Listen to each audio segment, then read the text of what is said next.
Hi and welcome to another video from The Essence of Clarity. My name is Sabina Straver. I'm a professional organizer and today I'm talking about a label maker. Very exciting.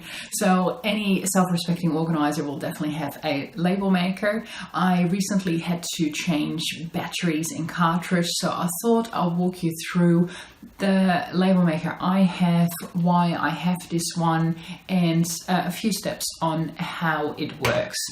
So the first thing is I have a Brother label maker. It's actually slightly more expensive than the other brands there, but I've done a cost comparison, and basically it looks like you're getting much more tape with this one than with other ones. So they look cheaper, but if you see the amount of labels you can make, it works out well. I also like that it's really robust.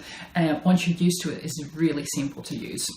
Okay, so first thing is when you have a label maker, you have to put the batteries in there, which is demonstrated here.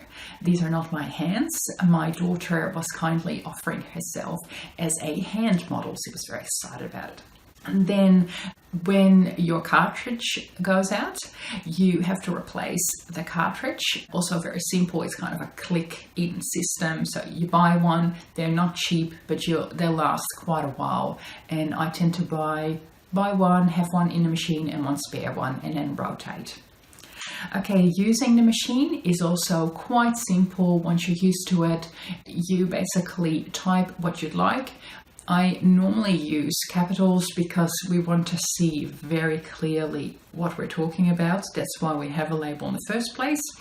Then, so you first type it, then you print it. So you have to actually tell the machine how many copies you want, click print, it comes out from the side. You basically cut it with a very quick movement of your finger, and it basically is a nice size. There is some space at the beginning and the end, which we tend to cut off in most cases because this is excess. And then once you got the label, these ones are really easy to peel off. They actually fold in the middle and yeah, very easy. So in the example I'm showing you, you can see that we made a label called David Files, and it's actually an extension of the video I'd done organizing my desk and my office space. So one of the things that came out of that is that he has papers that he needs to find very easily, and if I don't make a place, then they float. So he now has a file which is labeled, which is perfect, and it's on my desk in case he looks for it. Okay, final thing. So we know how the machine works and how to kind of set it up.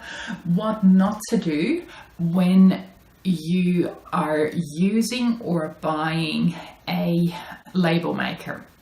And this has been basically, it's my opinion, but it's coming from a couple of years of experience. So what not to do. Don't buy all these different labels in terms of different sizes. Just use one simple size that works for 99% of the time. Don't use different colors. Why? Because you have to kind of swap the cartridge around and it just gets confusing. Another thing is do not use the different types of letters and italics or underscore. The more choices you give yourself, the higher the chances are that you're going to feel overwhelmed and you're not going to use the label maker, or it's not efficient. So if I were to use different colors, different fonts, and bold italics, for example, when setting up something on a desk or something in a filing cabinet, it would just be really confusing to the eye to see why are they all different shapes and sizes and colors. Organizing is meant to be super simple. And the other thing is it's easier to do if you just stick to one font, one size, one color. And the other thing is it's much cheaper because you are looking at $25, $30 per cartridge, and I don't want to have all these different ones. But that's personal preference as well. If you absolutely love your label maker, which I do think that if you invest in one, you will, maybe you see this as a creative outlet, and then by all means. These are some of my top tips regarding to a label maker. I hope they've been very useful. If you haven't already, please subscribe. I'm working really hard on this channel. I'm getting some lovely feedback and I love to hear from you guys. So very excited to make the next few videos and hopefully you've really benefited from this video. See you later. Bye.